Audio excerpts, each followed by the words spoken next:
አርሲ የተደረገው ድርጊት ትክክል አይደለም። አዶናይ በተወለከበት ባደከበት ሀገር በትግራይ ምድር ሙስሊሞች በግፍ እየተጨፈጨፉ ቀስ በቀስ ህዝቡን ወደ ጂሃዲስ አስገብተን እስላማዊ መንግስትን መሰረታለን። አባትሽ አህባሽ ነው ወይስ ወንድምሽ አህባሽ ነው ወይስ ምንድነው? የአባቴ አህባሽ ነው። ሁላቸውም አህባሽ ናቸው ማለት ነው። ኒዛሩል ሀዲድ ቲዩ። ለዚህ ቻናል አዲስ ከሆናችሁ ሰብስክራይብ ማድረጋችሁን፣ ቪዲዮ ሲለቀቅ ቀድሞ እንዲደርሳችሁ የደወል ምልክቷን መጫናችሁን እንዳትረሱ። ወደ ቪዲዮ እንለፍ። ምን እስቲ አህባሽ ኒካ ማሰር ይችላል? አባትሽ አህባሽ ነው ወይስ ወንድምሽ አህባሽ ነው ወይስ ምንድነው? የአባቴ አህባሽ ነው። ሁላቸውም አህባሽ ናቸው ማለት ነው። ኒካ ማሰር ይችላል? አህባሾች በጣም ርቆ ይሄዱ ናቸው። ኦኬ፣ ስለዚህ ተጠንቀቁ። ኒካህ ሊያስሩ አይችሉም። እነዚህ ሰዎች ናቸው አህለሱና ወልጀማዓ ነን እያሉ የሚያደነቁሩን። ራሳቸውን ወደ አህለሱና ወልጀማዓ አስጠግተው በሙስሊሙ ስም የሚነግዱ ግን ደግሞ ሙስሊም ያልሆኑ ሰዎች እነዚህ ናቸው። ራሳቸውን ምን አድርገው ነው የሚስሉት? አህለሱና ወልጀማዓ። ዝም ብለው እንደመጣላቸው ቁርአኑን ቃል በቃል ይፈቱና እንዴ አላህ ጋር ልትጻረር ነው እንዴ? ይሄ እኮ የአላህ ቃል ነው፣ ቁርአንን ልትክር ነው ይሏቸዋል። እንዲከፋፍሉ እንዲመቻቸው ነው። ይሄ ምንድነው? ጣዖት ለማምለክ ዳዴ ማለት ነው። አላህን በተሽቢህ ባህር የሚገልጽ ተፍሲር ሲያስቀምጡ እንደሱ አይደለም ስትሏቸው አላህ አካል ነው ግን ደግሞ ለይሰ ከሚስሊሂ የሚለው የቁርአን አያ አካሉ ማንንም አይመስልም ይሏቸዋል። የማንንም ሰውነት የማንንም አካል አይመስልም። የአንደኛው አካል አይመስልም። የሰውም ልጅ ቢሆን የጦጣም ቢሆን የዝንጀሮም ቢሆን የማንንም አይመስለው እንዴት ሆኖ ነው? አካል ሆኖ። ወልኢያዙ ቢላህ። ይሄ ከዲነል ኢስላም የሚያስወጣ ነገር ነው። ያ ደግሞ አልበቃ ብሏቸው እዚህ መጥተው በእነሱ ኒካህ ከታሰራችሁ ኒካሁ ውርቅ ነው። እስኪ እንደው እንይና እናጤንና መለስ ብለን እንመልከትና በማን የታሰረ ኒካህ ነው ውድቅ የሚሆነው?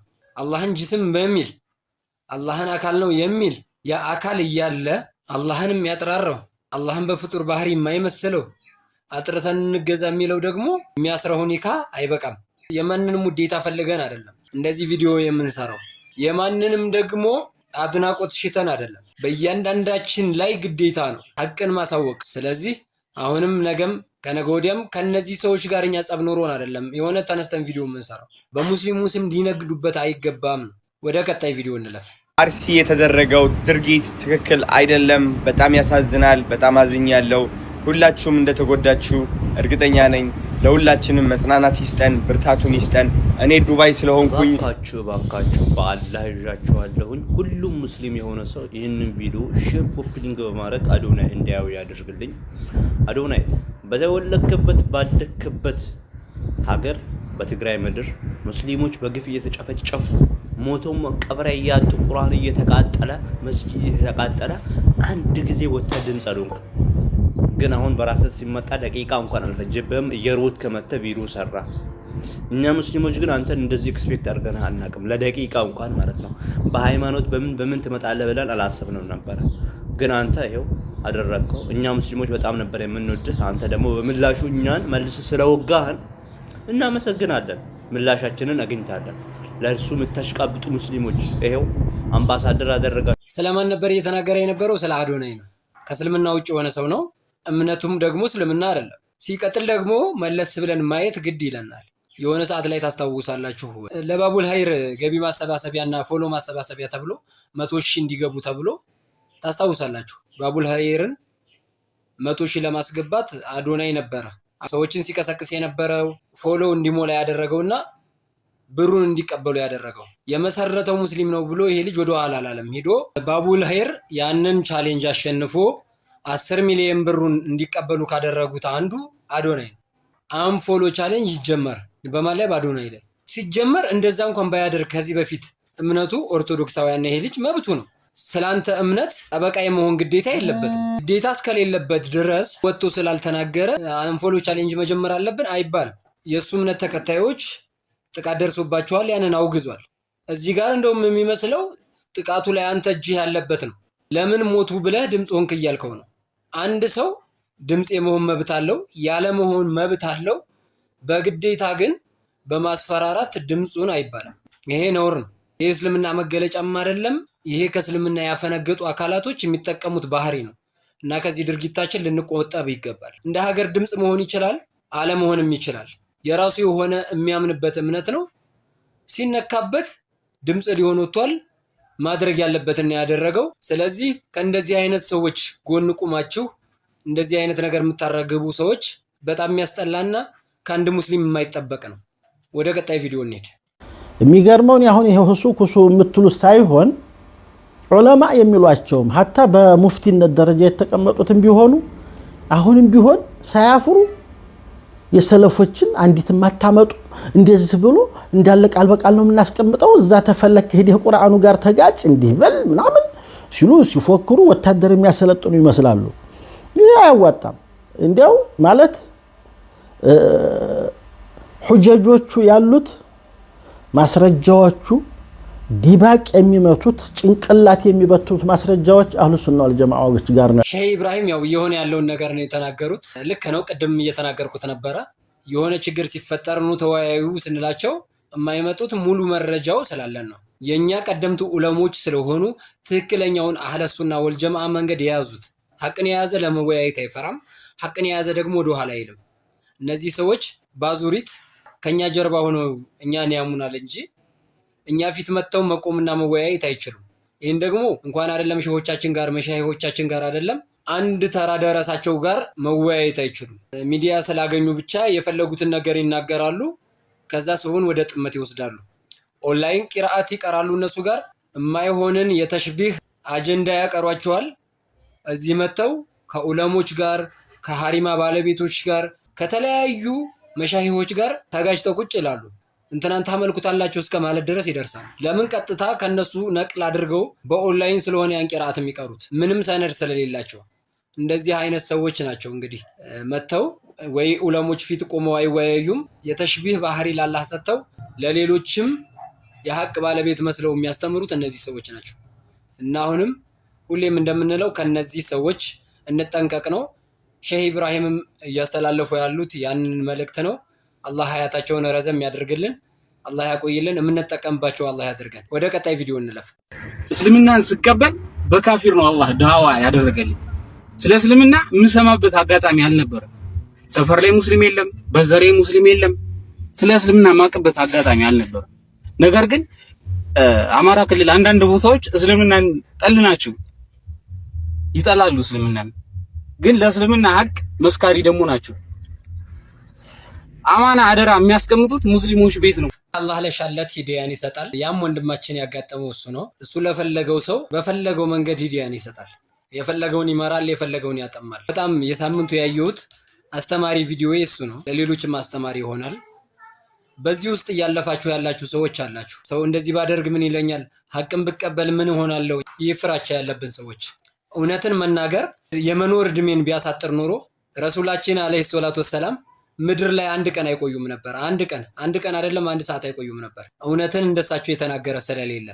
ሁለተኛው ደግሞ ውሸትን በመናገር ሁሌ ዳኢመል አበድ ቢኖር ኖሮ ፊርዓውን ከነዛ ከሚሰምጡትና ከሚጠፉት ሰዎች አይሆንም ነበር።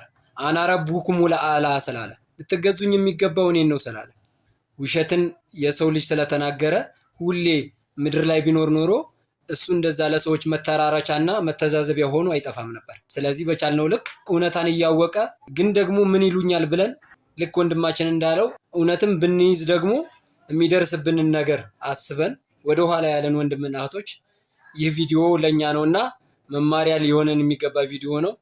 ጊዜው ሳይረፍድብን ራሳችንን እንፈትሽ። ዱንያ ላይ እንደፈለጉ ሐሳብን መቀየር ይቻላል። አጀል ከደረሰ በኋላ ግን መልሴ ማለት አይቻልም። አንድን ሀይረ ስራ ላስቀድም ማለት አይቻልም። አላህ በዚህ መንገድ ላይ ያላችሁም ቅን ልቦና ያላችሁ ወንድም እህቶች፣ መንገድ የሳታችሁ ወንድም እህቶች አላህ ቅኑን መንገድ ይምራችሁ። አላህ ሂዳያውን ይስጣችሁ። ወደ ቀጣይ ቪዲዮ እንለፍ። ቀስ በቀስ ህዝቡን ወደ ጂሃዲስት አስገብተን እስላማዊ መንግስት እንመሰርታለን። ሰውን ወደ ጂሃዲስት አስገብተን እስላማዊ መንግስት እንመሰርታለን። ይሄ ሆን ብሎ የተቀነባበረ ሴራ ነው። ሲጀመር ረሱል አለይሂ ሰላቱ ወሰላም ያን ያህል በሚኖሩበትና ጦርነት በሚታወጅባቸው ወቅት ምላሻቸውን ጦርነት አላደረጉም። ስለ ሰላም ነበር ሲሰብኩ የነበረው። የእስልምና መገለጫ ሰላም እንጂ ጦርነት አይደለም። እነዚህ የአልቃይዳና የአልሸባብ ባህሪ ያላቸው ሰዎችን ካልገደሉ የማይረኩ አካላት እየወጡ እንደዚህ አይነት ቪዲዮ በሰሩ ቁጥር እነዚህ ሰዎች እስልምና እንደማይወክሉ ልናገር ግድ ይለናል። እስልምናም ይሄን ያስተምራል። ከሌሎች እምነቶች ጋር አብሮ መኖርን፣ መተሳሰብን፣ ሰው በሰውነቱ መከበር እንዳለበት፣ የሰው ልጅ ሁሉም የተላቀ ክቡር ፍጡር እንደሆነ፣ ለራሳችንን የወደድነውን ለሱ እንድንወድለት ነው ያስተማራል። ከዛ ውጭ ግን የሰው ደም ካላዩ የማይረኩ አንዳንድ የማያሰላስሉ አእምሯቸው የቀነጨረ ሰዎች የሚናገሩትን ይዘን ሌሎች ሰዎችም በእንደዚህ በተሳሳተ መንገድ መሄድ የለብንም። ይሄም ሰውዬ አብሮ የመኖር እሴታችን ለመናድ እንጂ እውነት እስላም ሆኖ እንዳልሆነ ሁላችን የምናውቀው ነው። ያን ያክል ዓመት በተወለዱበት ሀገር መድረሻ ሲያሰጧቸው መልእክተኛው አለይሂ ሰላቱ ወሰላም ጦርነትን አይደለም ምርጫ ያደረጉት፣ እየደሙ ይቅር ማለትን፣ የተራራ መላእክቶችን አዝዤ ተራራና ተራራ አጣብቄ ላጥፋለህ ሲላቸው መልሳቸው ይቅር ባይነትን ነው። ራሳቸው ላይ እንኳን ደርሶ ዛሬ ራሳችን ላይ ሳይደርስ አንድ ሰው ተነካ ብለን ነው ምንጮኸው። የዛኔ ግን ከፍጥረቱ ሁሉ አልቆ የፈጠራቸው ታላቅ ነቢይ እንደዛ ደምተው ቆስለው በደም ተነክረው ላጥፋለህ ሲባሉ ይቅር በላቸው ነበር መልሳቸው። ይሄን ያስተማሩ ጦርነት ማወጅን የሰውን ነፍስ ማጥፋት አይደለም። አንድ የእንስሳ እንኳን ነፍስ ዋጋ አለው። ዲነል ኢስላም የሚያስተምረው አንዲቱን እንስሳ እንኳን ስታርድ አንድኛይቷ እንዳታይህ በኔ ደርሳል ብላ ትጨነቃለች። ሀታ ቢላ ስትስል የምትታረደው እንስሳ እንዳታይ እንኳን አይደለም የሰዎችን ልጅ ጨፍጭፍ ሊል። ለእነዚህ አይነቶቹን ለሰላም ጸር የሆኑ ሰዎች ፍርዱ እንዲሰጣቸው ልናደርግ ይገባል። እነዚህም ሰዎች ማንኛውንም እምነት እንደማይወክሉ ልናውቅ ይገባል። ወደ ቀጣይ ቪዲዮ እንለፍ። አንድ ሷሊህ የሆኑ ወልይ ታሪክን ሁሌም እንትን ይለኛል ይገርመኛል ሳስታውሰውና እነዚህ ሷሊህ ሰው አላሁ ተባረከ ወተዓላ ፈተናቸው። በምንድነው የተፈተኑት? አይን አዕማ ናቸው። ሁለት እጅ የላቸውም፣ ሁለት እግር የላቸውም። ከዛ ጋር ሰውነት የሚበላ አኪላህ የሚባል በሽታ እንደ ጋንግሪን አይነት ያዛቸው። አስበው፣ እጅ የለህም፣ እግር የለህም፣ አይን የለህም፣ በሁሉ ነገርህ ወደ ሰው ጥገኛ ነህ ማለት ነው። ለመብላት እንኳን ሰው ያስፈልግሃል፣ ለመጸዳዳት እንኳን ሰው ትፈልጋለህ። በዚህ ሐል ላይ ግን ሆነው ሷሊህ ናቸው፣ አላህን ፈሪ ናቸው። በዛ ሐል ላይ ያ በሽታ ተጨምሮ ጋንግሪን የምንለው አይነት በሽታ ሰውነትን የሚበላው ሱብሃንአላህ፣ የኔ የሚሏቸው ቤተሰቦቻቸው ሰለቿቸው፣ የሚንከባከቧቸው ሰዎች ሰለቿቸውና ጣሏቸው።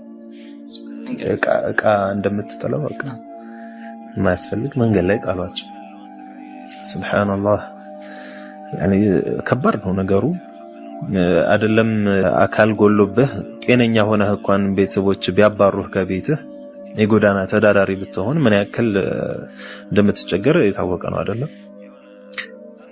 እግር የለ፣ እጅ የለ፣ አይን አማ ሆነ ያ በሽታ ይዟቸው መንገድ ላይ ተጣሉ።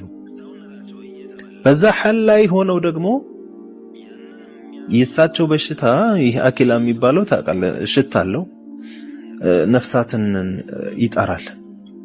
እነዛ ነፍሳቶች መጠው ሲበሏቸው ያለውን ስቃይ እናስበው። ሱብሃንአላህ፣ ነፍሳት ሲበላን ገና ሲያርፍብን እንኳን ቢቢ ትንኝ ነገር ሲያርፍብን እንኳን ሽዑር ወዲያውን መምታት ነው የምንፈልገው።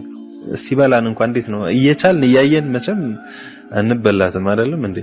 የሆነ ሳናስበው ራሱ በማንኛውም ሐል ላይ ብንሆን ማንኛውም መጥፎና ክፉ ነገር ቢያጋጥመን የአላህ መሻአ ፍላጎት ነውና ሁላችንም ሶብር ልናደርግ እንደሚገባን፣ አላህም ማመስገን እንዳለብን፣ ከአላህ መራቅ እንደሌለብን፣ የሰጠን አላህ ነው የሚመልሰው ደግሞ አላህ እንደሆነ አውቀን በየትኛውም ስቃይ ላይ ብንሆን አላህን ማመስገን እንዳለብን ነው አስተምሮን አልፏል። ኡስታዛችንን አላህ የረጀዛቸውን ይክፈላቸው። ሁላችንም አሱና ቲቪ ላይ እናቃቸዋለን። አስተማሪ ቪዲዮ ነበረ። ኢንሻአላህ በቀጣይ ቪዲዮ የምንገናኝ ይሆናል። ለዚህ ቻናል አዲስ ከሆናችሁ በድጋሚ ሰብስክራይብ ማድረጋችሁን፣ ቪዲዮ ሲለቀቅ ቀድሞ እንዲደርሳችሁ የደወል ምልክቷን መጫናችሁን እንዳትረሱ። በሁሉም ፕላትፎርሞች አለን፣ ቴሌግራም፣ ኢንስታግራም፣ ቲክቶክ፣ ዩቲዩብን ጨምሮ እንደምታዩት። እንደዚሁም ደግሞ ቂራአት የሚቀራበት ትልቅ የሆነ የቴሌግራም ቻናል አለ። ቂራአቱ የሚቀራው ኸሚስ ምሽት፣ ሰኞ እንደዚሁም ደግሞ ቅዳሜ ነው። ቅዳሜ ቁርአን ተፍሲር ከ3 ሰዓት ተኩል ጀምሮ ማታ ላይ ነው። ሰኞ ምሽት ኪታቡ አቡ ሹጃ ይቀራል። ኸሚስ ምሽት ካለፉት ታሪኮች የሚያወራው የሲራህ ፕሮግራም ወደ እናንተ የሚደርስ ይሆናል። የቴሌግራም ቻናላችንን ሊንኩን ከስር አስቀምጠዋለሁኝ። በዛ እየገባችሁ የሀበሻ መሻይሆች እንደሚያደርጉት ተርቲቡን ጠብቃችሁ የተለያዩ ኩቱቦችን የምትቀሩ ይሆናል። የሚፈልጉትንም ኪታብ እንደዚሁም ቁርአን ያላሀተሙ ከሆኑ በዛ ገብተው ማንኛውንም አይነት ቂራአት ማግኘት ይችላሉ። በቀጣይ ቪዲዮ እንገናኛለን። ወሰላሙ አለይኩም ወራህመቱላሂ ወበረካቱ።